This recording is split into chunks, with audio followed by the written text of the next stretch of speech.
Hello everyone, my name is Alex. I'm a 2000 rated over-the-board chess player, and in this series we're going from 1500 to 2000 Elo in chess.com rapid games, where I'll be explaining my thought process as best as I possibly can for your education and entertainment. Here we have a Caro Kann Defense, one of my favourite openings in all of chess. My opponent goes for the exchange variation, which I'm not sure we've had yet on this speedrun, and maybe he will play c4, which is the Panov attack, which is what I personally play against the Caro Kann. Knight c3, though, that is not a particularly good move. And it looks very natural, of course. And I'm sure a lot of you watching this will probably get this kind of position relatively often if you play the Caro Kann, particularly if you're like under 1500 elo.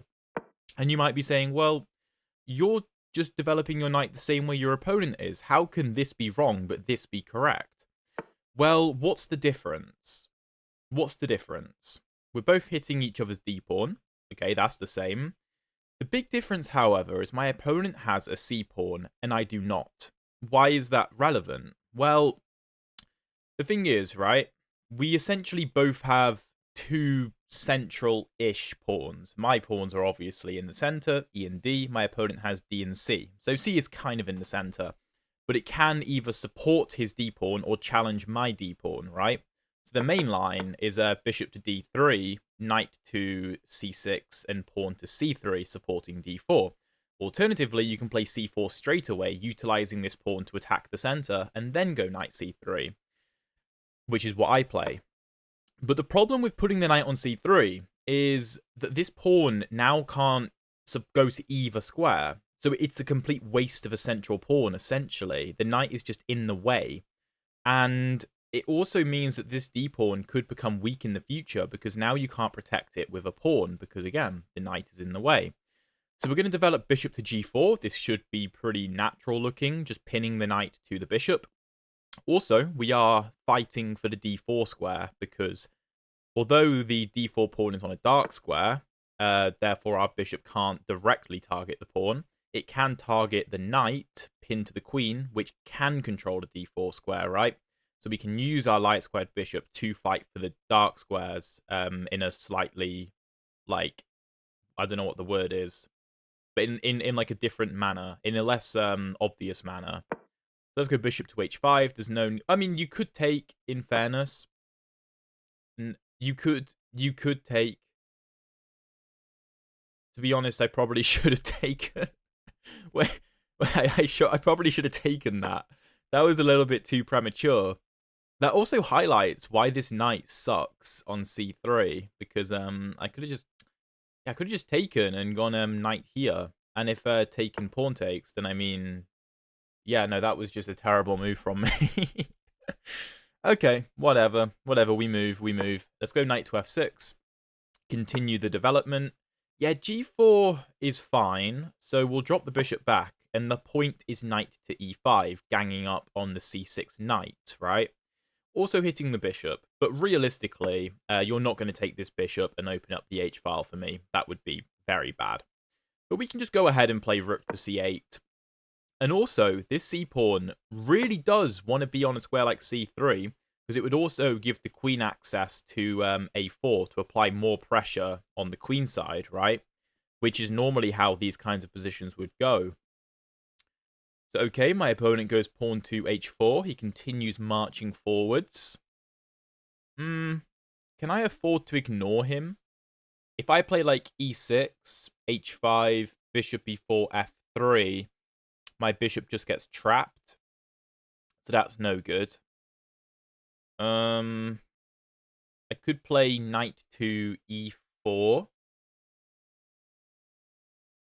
No, but then if h5, take bishop here, there's still pawn to f3, and my bishop is still trapped. So if I go h5, then my opponent will take, and I'll have to take with the f-pawn, which is not ideal. No, I really should have taken that knight. That was just poor decision-making from me. I made that decision way too quickly. Something that, I mean, every chess player is guilty of, really. Alright. What else can we do?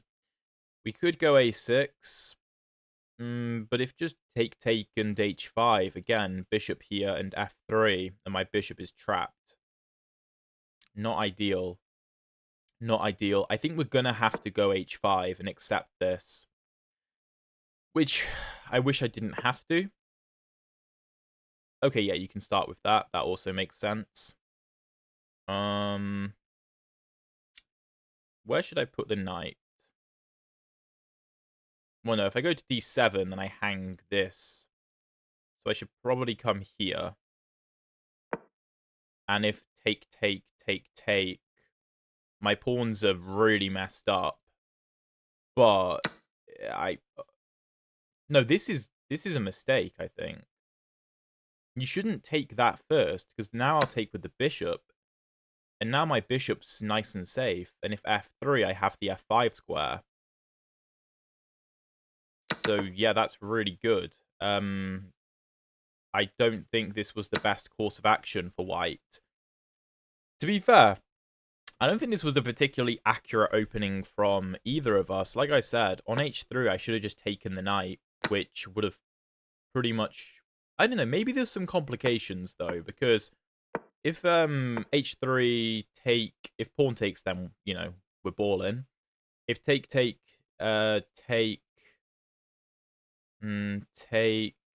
Nah, there's just always check, and I don't have to allow the knight to take on d5 and go into c7, so it's completely winning. Yeah, but now if f3, I can just drop back to f5, and this is fine. I'm going to go e6. Maybe I can go g6, but I don't really want to. I'd rather not, because now c3 can be played. So if I put a bishop on g7, I mean, it's staring at concrete. And also f4 could be played, just locking the knight in place. So I think it makes more sense to bring the bishop out this way, because this is probably a more useful diagonal. But the bishop on f5 is great. It's very difficult for white to remove it, unless he plays a move like bishop to d3, which probably blunders knight to d4. And if take, then I can take with the knight, which should be winning. Play e6, everything is secure. Okay, really trying to play g6 now. Really trying to play g6, but I believe he just hung his bishop.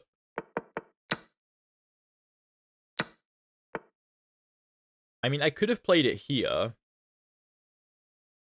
And maybe won a pawn.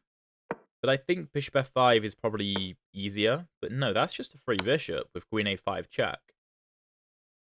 Normally you have a knight that can come to c3 to block the check and defend the bishop at the same time, but here you just don't. So you're going to have to block the check in some manner, and then I'll just scoop up the bishop, and I'll be up a piece. You know, you should always watch in the Caro Kann for these queen a5 checks, especially if a bishop comes to b5. The vast majority of the time, there will either be a knight on c3 already, guarding the bishop, or there will be a knight that is able to come to c3, or there will be a pawn on c3, so this doesn't come with check. Here, however, it does. If you're enjoying the video so far, by the way, please drop a like and subscribe if you haven't already. I would really appreciate it.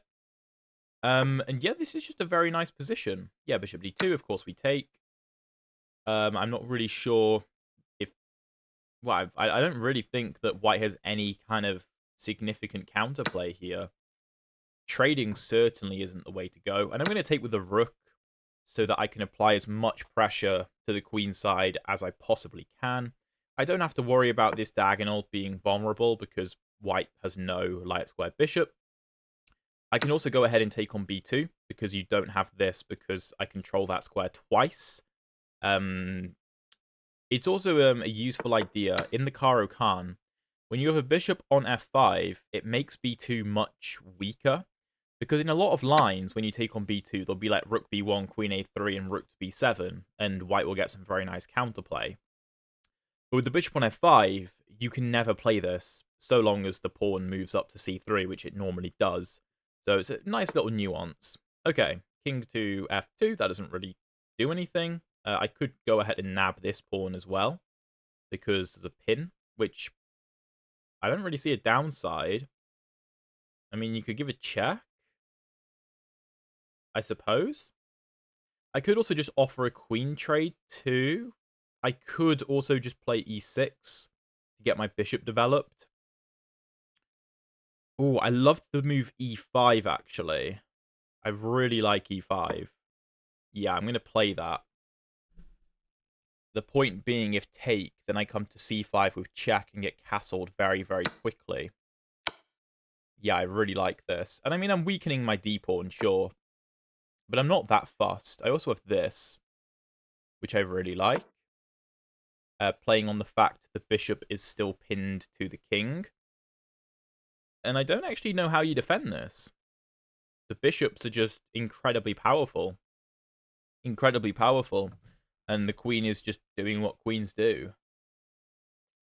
Causing absolute mayhem in the white position. Yeah, I'm a bit surprised at the speed of my opponent's play, considering he's gotten himself a really bad position. If you're going to play rapid, take your time. Make use of the time you've got. I think taking with the queen makes the most sense, because we're, of course, happy to trade queens. My opponent declines the queen trade and pins my rook to my king. There's many moves here that we could play. We could take. We could play bishop to f4, threatening mate. There's a lot of options, but I think the most simple move is just a castle. I would play bishop f4, but I don't like rook to g2, defending mate and hitting my queen. And my queen has to keep an eye on the bishop because the queen can see my bishop, so I don't like that line. Okay, I think queen to f2 makes sense. I don't care about this d5 pawn, that's completely irrelevant. I'm keeping an eye on h4. I can't take it just yet, though. More importantly, I'm hitting the f3 pawn. I'm also preparing rook to c4, now that the rook is no longer pinned to my king, to pick up h4. Okay, yeah, rook here. I was just going to play queen to g3. That was my whole plan, because you don't have rook to g1, because my bishop controls that square. And again, I'm still keeping an eye on h4, still keeping an eye on f3. I can deliver this check as well, which would actually just be checkmate, because the bishop covers g1. So I don't actually know how you stop that, because you can't play queen c2 to come here, because I control that too. So yeah, again, the power of the bishops just completely dominating the white position, and my opponent resigns. So yeah, GG. Let's jump into the analysis. I definitely should have played in the opening bishop takes f3. That was just a very lazy oversight from me, to be honest. But let's jump into the game review, see what the computer has to say. Okay, so 75.1% accuracy for my opponent, 88.7 for us. Looks like we have one mistake, which again, I'm going to guess was not taking on f3. But let's have a look. So we have a Caro Kann. And e takes d5. My opponent goes for the exchange variation. You will see on my channel, if you search up like Chess Centurion Panov attack, personally with the white pieces, I play c4, and I score incredibly well in this opening with white. But my opponent goes knight c3, which you can already see is dead equal now, which, you know, taking a position from plus 0.2-ish to equal is not great. And like I said, the whole reason is because either you play c4 and go for a Panov, or you play something more mainline, like bishop d3, knight c6, and c3. This c-pawn is a very useful pawn. You should either be using it to defend your center or to attack my center. By playing knight to c3, it plays no role in the game. And I mean, we saw that this diagonal became very weak once this knight moved away. Partially because the pawn probably should have been there. But alright. We have knight to f3, bishop to g4, h3. And yes, I really should be taking this knight. Although, after queen takes, taking here isn't actually good, because of queen d3. So, to be fair, bishop h5 isn't as bad a move I thought it was. Now, the way I should be playing here is just e6, like, let's say bishop d3, knight f6, Okay, no, now I can take. So bishop e3, knight f6, bishop d3, bishop d6, and this is just very comfortable. This is how I should have played the position. But bishop to h5, bishop to b5. Apparently I should take, but that's very difficult for a human to do, to admit that they were wrong. So I went knight f6, which is actually a mistake. So bishop h5 wasn't a mistake, it was knight f6. So I should have played e6 or took. So what changes here? What's the difference? Queen b6? Ah, wait. Oh, okay, I see. I see. So the difference is, after this, here I can't really go queen to b6 because g5 comes in, and then I lose my d5 pawn. Whereas if I were to play e6, then in the exact same line, there's no g5, removing my knight from the defense of d5, and d5 is very well protected. That's the difference. Okay, very interesting. So white is actually much better here. I go rook c8, he goes h4, which is the best move, and here I was like, oh, I've messed up. I've messed up. I completely missed that this was so strong. And I mean, if I play something like e6, then just h5, bishop e4, f3, and my bishop is trapped. You have to be very careful about this in the Caro Kann, in general. So I went h5, h6 was apparently better. Why? Take, queen d3, king f7. Okay, and what's the difference with h5 if the same line is played? Take, g5, knight e4. See, this is what I wanted. I thought that I could generate a bit of counterplay here, and don't get me wrong, I know my position looks horrific. Is the d5... No, now does queen a5 check, so white has to deal with that. So c3, a6, bishop a4, e5, d5, b5. Take... I can't do this because of this. So here, yeah, I mean, this does look pretty horrific. But I don't know, like, maybe I can generate some kind of counterplay. Like, castle might be nice. The computer wants to do this, interestingly. And then play, like, queen to d5. So there's still play. There's still play. But my opponent chose g5, which was a bit inaccurate. Because I was like, well, I have knight e4 now. If you take on g6, I can take on c3 with tempo. So you're going to have to take, and after takes, queen d3. I also have this, so I don't have to go king to f7. So that's also a bonus. My opponent, however, took on e4, which was clearly wrong. Because we can take back, and now you don't have this. So f3, we just drop back to f5. Also, we could have gone for the immediate check. And after takes, knight e5, de5, e6. Yeah, okay. Equal material, but we're probably a bit safer. Our king. My opponent goes f3. We drop back. Rook g1. And this, of course, blunders queen to a5 check. c3 should probably be played, I would guess. Yeah, this c-pawn has to come to c3. Which it does most of the time in the exchange variation. But rook g1, we pick up the bishop. Knight takes only helps us, to be honest. c3, we can take on b2 because you don't have this. I mean, the computer wants to trade queens, which obviously you can't do. King f2, we go e5, and taking is not very good. I thought rook e1 was a bit more resilient, in which case I was preparing bishop to d6. And now if you take, then again, I just do this. The king moves, and I can castle, and I was very happy with this position, because we just speedrun getting castled, basically, and we sacrifice a pawn for really good bishop activity. Because we're already up material, right? It doesn't matter. Bishop c5, king g2. I could have actually taken the rook, which, I'm going to be honest, I completely missed. I completely missed, but it didn't matter. Bishop e3. King h1. We take on d2 with the queen, offering a trade. Queen a4. Castles is the best move. I wanted to play bishop to f4, going for mate. for rook g2, and I don't know, I thought this was a little bit clumsy, the way my pieces are coordinated.